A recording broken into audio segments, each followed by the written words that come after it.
Non metric असलेला एक तरुण जवळजवळ 35 वर्ष साईनाथ इंजिनिअरिंग वर्क्सच्या माध्यमातून टनर फिटर वेल्डरचा व्यवसाय करायचा। त्यावेळी हळूहळू त्याचा जनसंपर्क देखील वाढला।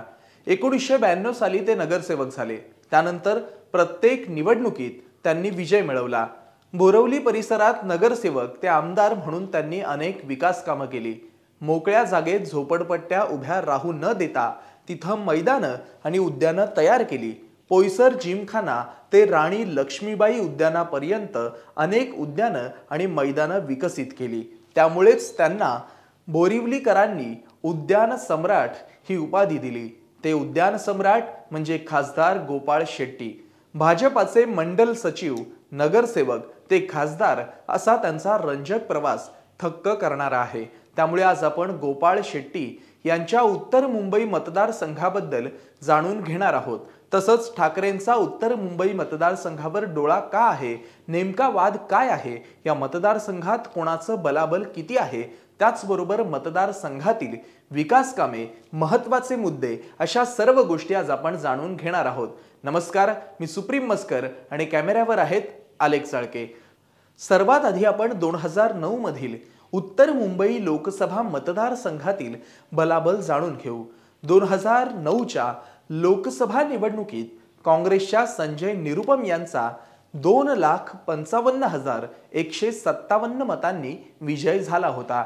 त्यावेळी दुसऱ्या क्रमांकावर भाजपाचे राम नाईक होते, ज्यांना 2,49,378 मतं मिळाली होती। त्याआधीच्या 2004च्या निवडणुकीतही काहीशी अशीच परिस्थिती होती, म्हणजे फक्त 6,000 मतांनी निरुपम यांचा 2009ला विजय झाला होता। त्यावेळीही भाजपाचे राम नाईक दुसऱ्या क्रमांकावर होते। तसंच 2009च्या निवडणुकीत तिसऱ्या क्रमांकावर 1,47,502 मतं मिळालेले मनसेचे शिरीष लक्ष्मण पारकर होते। त्यानंतर 2014च्या लोकसभा निवडणुकीत राजकीय गणित बदललं आणि भाजप नेते गोपाळ शेट्टी यांनी संजय निरुपम यांचा पराभव करत 6,64,004 मतांनी विजय मिळवला। त्यावेळी निरुपम यांना फक्त 2,17,422 मतं मिळाली होती। त्यावरून जनतेचा काँग्रेसवरील रोष स्पष्ट दिसत होता, कारण अनेक विकास कामांना काँग्रेसच्या काळात बगल देण्यात आली होती। त्यानंतर 2019च्या लोकसभा निवडणुकीत काँग्रेसने पुन्हा सेलिब्रिटी पॅटर्न आणला। याआधी याच उत्तर मुंबई मतदारसंघात 2004च्या निवडणुकीतही काँग्रेसने सिने अभिनेते गोविंदा यांना तिकीट देऊन सेलिब्रिटी पॅटर्नचा प्रयोग यशस्वी केला होता। 1989 पासून 2004 पर्यंत 5 टर्म राम नाईक या मतदारसंघावर आपलं वर्चस्व टिकवून होते।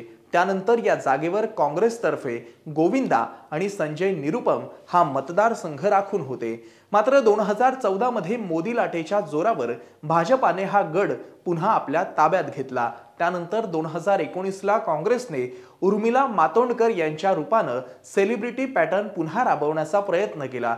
मात्र मतदाराला फेम नको तर काम करणारा उमेदवार हवा होता। अभिनेत्री उर्मिला मातोंडकरांना तगडं आव्हान देत गोपाळ शेट्टी 7,06,678 मतांनी दुसऱ्यांदा विजयी झाले। त्यावेळी उर्मिला मातोंडकर यांना फक्त 2,41,431 मतं मिळाली होती। यावरून विकास कामात किती ताकद असते हे गोपाळ शेट्टी यांनी विरोधकांना चांगलंच दाखवून दिलं। आता संजय निरुपम यांचा इतिहास जाणून घेऊ। सुमारे 5 वर्ष जनसत्तामध्ये काम केल्यानंतर ते शिवसेनेच्या दोपहर का सामनामध्ये रुजू झाले। त्यानंतर त्यांनी काँग्रेस पक्षात प्रवेश केला। 2009ला ते उत्तर मुंबई मतदारसंघातून भाजपाच्या राम नाईकांचा पराभव करून खासदार झाले। परंतु 2014च्या टर्मला गोपाळ शेट्टींच्या कडव्या आव्हानांपुढे निरुपम यांचा टिकाव लागला नाही आणि ते निवडणुकीत पराभूत झाले। आणि गोपाळ शेट्टींनी उत्तर मुंबई लोकसभा मतदारसंघाला भाजपाचा बालेकिल्ला बनवला। त्यानंतर काँग्रेसने 2019च्या निवडणुकीत निरुपम यांना उत्तर पश्चिम मुंबई मतदारसंघात लोकसभेसाठी उमेदवारी दिली, पण त्यावेळीही त्यांना शिवसेनेच्या गजानन कीर्तीकरांनी पराभूत केलं। निवडणुकीतील खराब निकालानंतर संजय निरुपम यांनी मुंबई काँग्रेस पक्षाच्या अध्यक्षपदाचा राजीनामा दिला। दरम्यान पुढे 2019 ची निवडणूक हरल्यावर काँग्रेसमध्ये राजकीय भविष्य नसल्याचं सांगत अभिनेत्री उर्मिला मातोंडकर यांनी काँग्रेस पक्षाच्या सदस्यत्वाचा राजीनामा दिला आणि पुढे मातोंडकर यांनी 1 डिसेंबर 2020 रोजी शिवसेनेत प्रवेश केला। सध्या शिवसेनेतील फुटीनंतर त्या ठाकरे गटातच आहेत। मुंबई उत्तर लोकसभा मतदारसंघात 6 विधानसभा मतदारसंघ येतात। या विधानसभा मतदारसंघात दहिसर, बोरीवली, चारकोप, कांदिवली पूर्व या मतदारसंघात भाजपाचे आमदार आहेत, तर मागाठाणे येथे शिवसेना शिंदे गटाचे आमदार आहेत आणि काँग्रेसकडे या मतदारसंघातील फक्त एकच विधानसभा आमदार आहे। मुळात उत्तर मुंबई मतदारसंघात उत्तर भारतीय, मराठी, गुजराती आणि जैन समुदाय मोठ्या प्रमाणावर स्थायिक आहे, त्यामुळे त्यानुसार इथल्या मतांचं विभाजन होत असतं।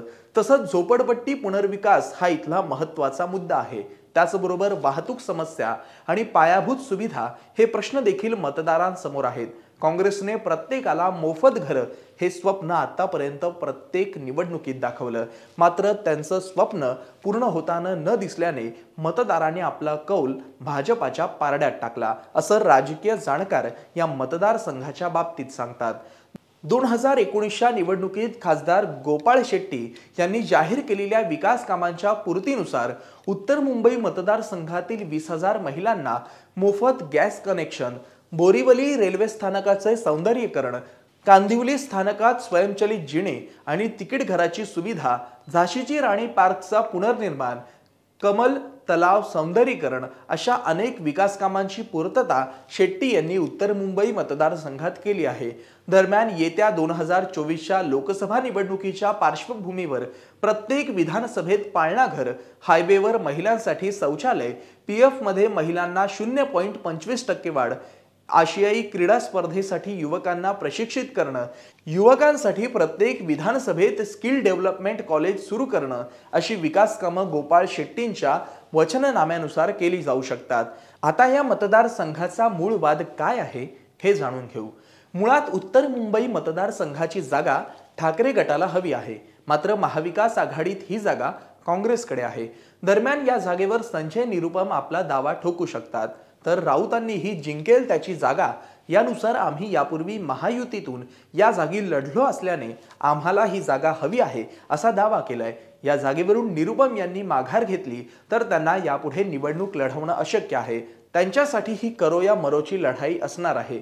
तसंच जर ही जागा ठाकरेंकडे गेली तर त्यांचे आव्हान निवडणुकीपूर्वीच संपुष्टात येणार आहे।